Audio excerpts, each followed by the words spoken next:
my name is Hana Zatzfalkova. I'm Jonathan Stevens, or better known as Billy. And we are the RDM Digital Music Tutors. We are in Roos Primary, and we've been here for the last 5 weeks conducting this course for Digital Music.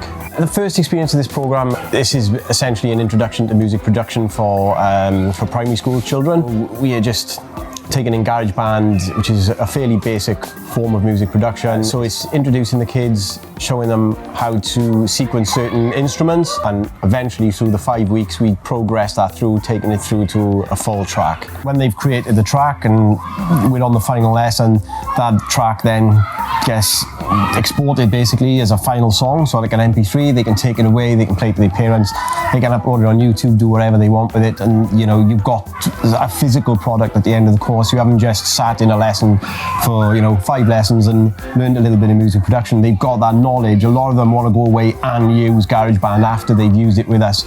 They're quite excited to show it to their parents and play it in front of the friends as well.